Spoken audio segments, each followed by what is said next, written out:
Please welcome Matthew Allard, known as Topless Baker, Nika Erčulj, known as Nika Erčulj, Gita Savitri Devi, known as Gita Sav, and Jaki Baruh, known as Sokak Röportajları, as the moderator.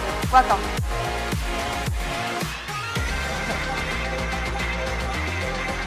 We have 520,000 subscribers on YouTube, and we have other kind of channels as well. And now here I have 3 talented YouTubers with us from all around the world.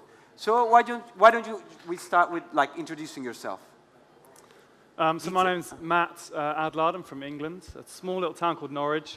I have a channel called Topless Baker, so I cook a lot of baking without my shirt on. So I kind of, the juxtaposition, yeah, thank you very much.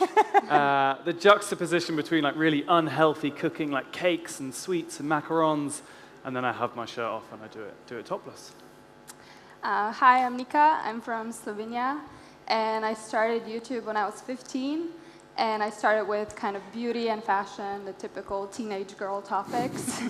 And now I moved on to more just lifestyle topics. I do anything from travel, short films, there's sort of random chats to fashion, just anything I want to talk about, basically. Perfect. Gita? Hi guys, I'm Gita. I'm from Indonesia, but I've been living in Berlin for 7 years. So my YouTube channel is about, I don't know, it's like a salad bowl, everything is in there. So just like you, so I do stuff what I want to do.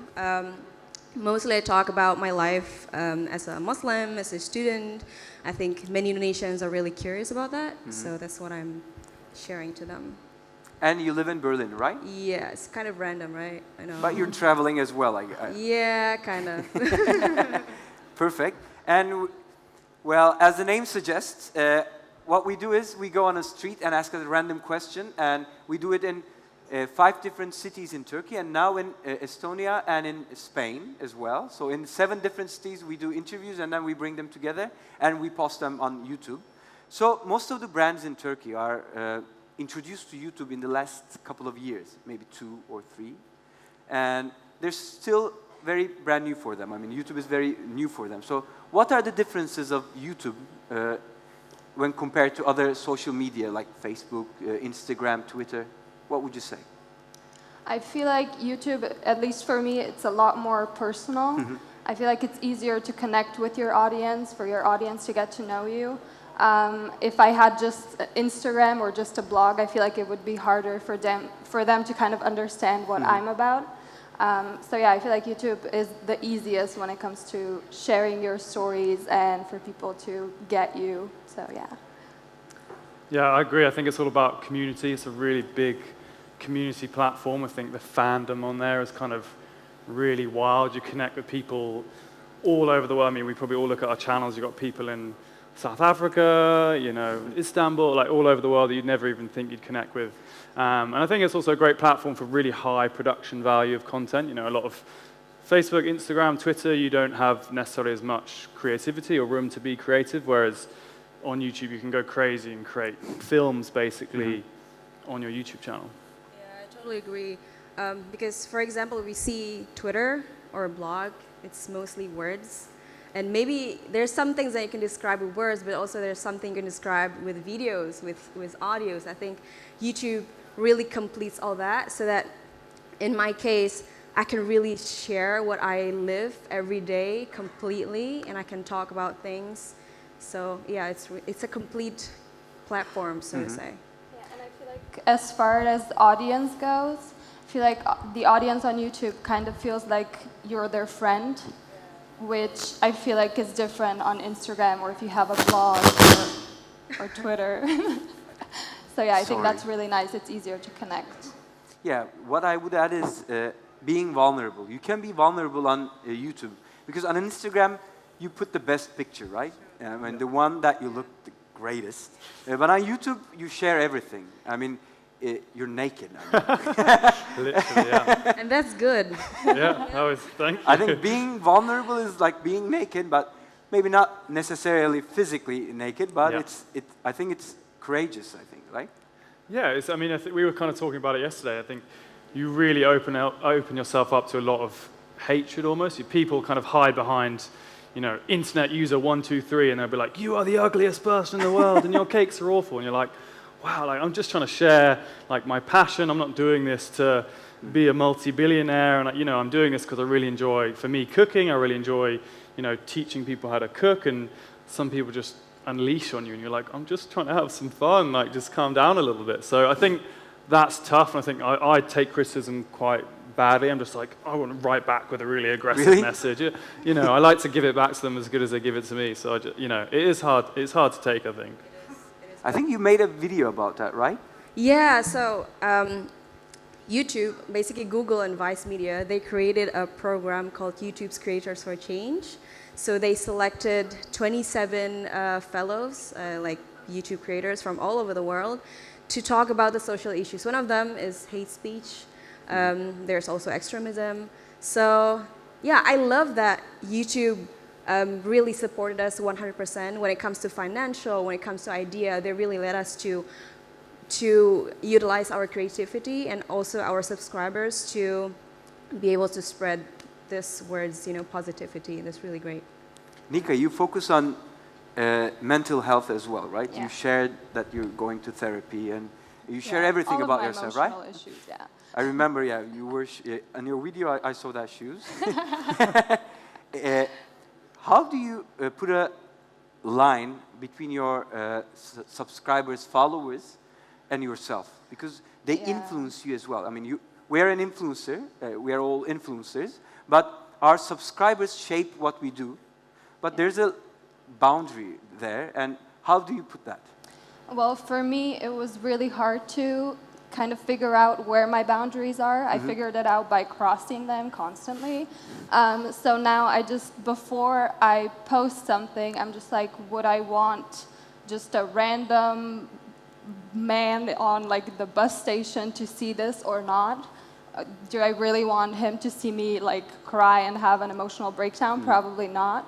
And also for me, I'm very open when it comes to my struggles, my mental health, all of that. But I tend to keep kind of like my family and my friends to myself. That's just kind of my safe place where I can go. So that for me is kind of my boundary, but I don't really have a problem with sharing my emotional issues because I feel like I've seen how much it helps people, and I've seen how much more connected I am with my audience because of that. And I just think that's so precious, and I really enjoy doing that. Great. What do you do? I mean, I kind of share a lot because I'm sharing my body basically on the internet.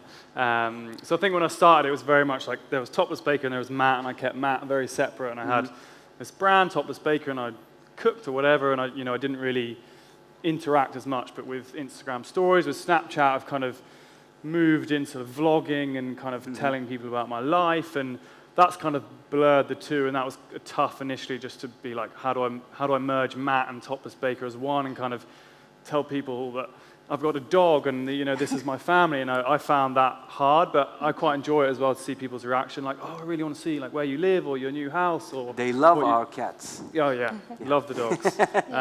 So that was quite a nice feeling. It was nice to know that they were interested in those other parts of your life, and just didn't have to put on kind of my apron and act as Topless Baker forever, and I could just be myself and show them who I was. Yeah, and that can be kind of hard because when you're an influencer, I feel like your brand is your personality. So it can be really hard because people don't judge a product that you have. Basically, your product is your personality, and that can be. They have the power to change your personality with the reviews. I mean, the comments and everything. So it's really dangerous, actually. But how do you manage it? I mean, well, how I manage it, I don't know. So I also am confused. I don't know where the boundaries are, but I'm always trying to at least tell my subscribers where they are, like the boundaries are when it comes to, I don't know, like my family. I'm not a person who share a lot about my family because that's my privacy. But thank God, my subscribers, we can actually kind of educate them as when we make videos, for example, and thank God they understand and they really appreciate that. So yeah, I can now kind of tell them, okay guys, this is what I want to share to you. I only share my life as a student, for example, in Germany, but if you ask me about my other personal life, I'm not gonna give you that because I'm just going to put up what I want, you know. So what are your motivations to continue on doing YouTube, being on YouTube? I just really, really like, as I said before, with being vulnerable, I got the chance to really help people when it comes to mental health, and I feel like the response has been amazing from people telling me that they feel less alone, and I think for me that's my motivation, just that connection with my viewers and feeling like I am helping them in some way, whether it's like really small or big, it doesn't matter. So for me personally, that's my motivation. Yeah, I mean, I think for me it's, you know, food. Everyone is obsessed with food now. Instagram's obsessed with food. Seeing somebody cook my recipe or cook my food is an amazing feeling. When I started, I thought no one would ever cook what I make, but you get pictures or like, oh my God, you inspired me to start baking. So that is an amazing feeling to think you've kind of inspired someone to go out and put time and effort into cooking, and you know, it's a really amazing skill to have. So that's amazing to see people do that.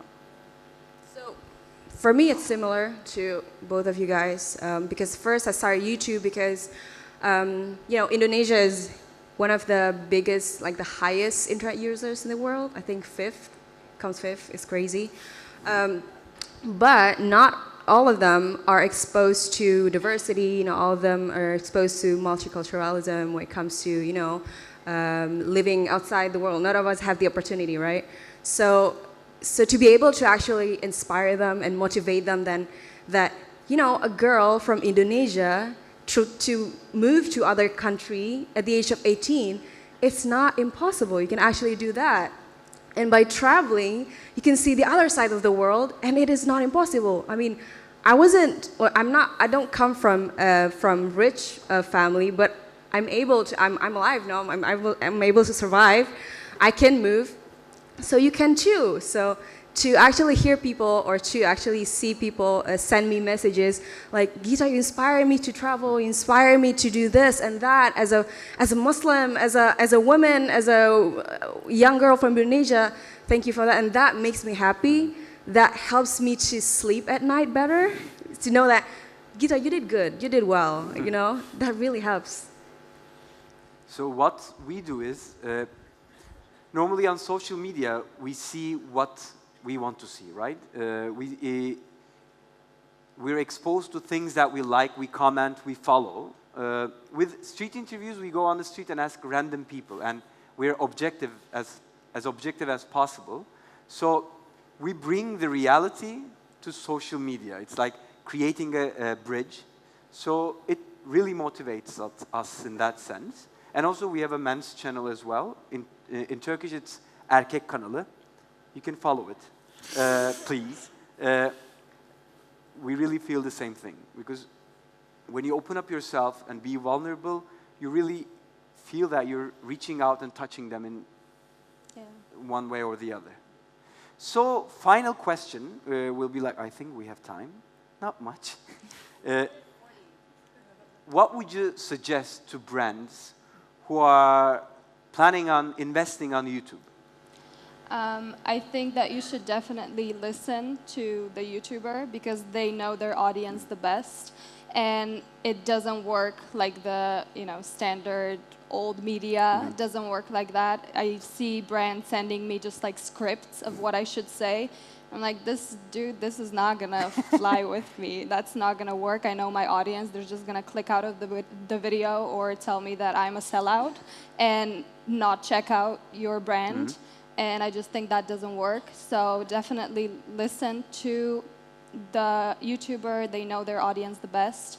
And yeah, I think that would be my best advice.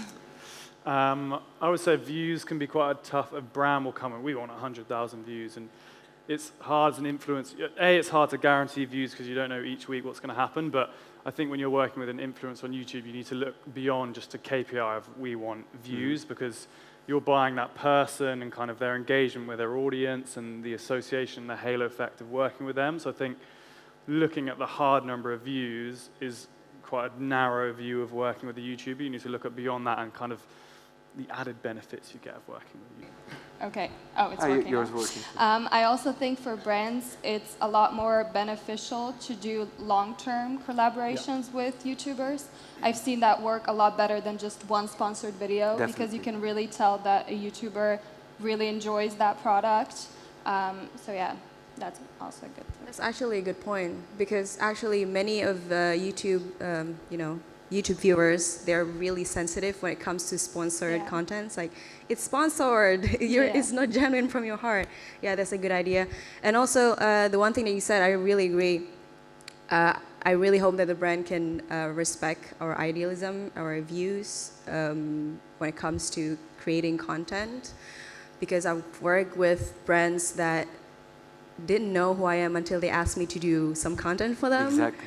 So yeah, that's basically that. Yeah. Perfect. Do we have time for a few questions? Nobody's answering. Yes, we'll have questions. Okay. So anyone would like to ask a question to any of us? Yeah. Yeah. So my question is, for someone who wants to get started on YouTube, can he make it as big as you? And what tips would you like to give? You're planning on opening up a YouTube channel? First, I'm not big. You're asking the wrong person. No. So basically, if you want to start a YouTube channel, this is from my point of view.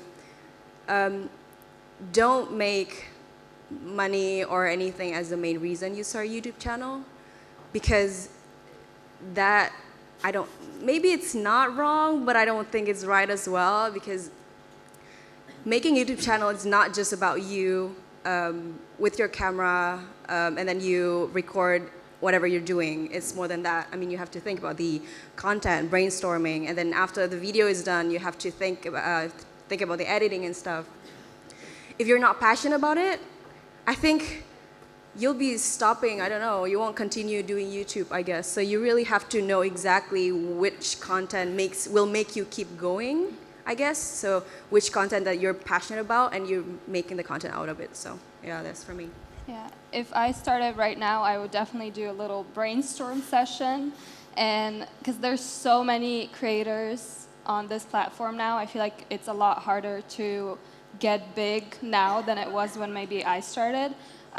So definitely brainstorm how you can do something different. Like, why should people follow you if there's so many other people they can follow? Definitely. So definitely think about that, which can be kind of hard. With 3 words, I think you have to be crazy, patient, and you have to love what you do. You have to be passionate about what you do, because it takes time. Yeah, and your Especially in audience this time. sees that if you're not passionate about it. I think it's honestly a very tough platform to get into. It's like, oh, this is really quite hard. But it's one of those things where, once you get 1,000, the 2,000 will become easier. Once you get 2,000, 10,000 subscribers will become easier. And I think one thing, we were talking about the Instagram algorithm earlier.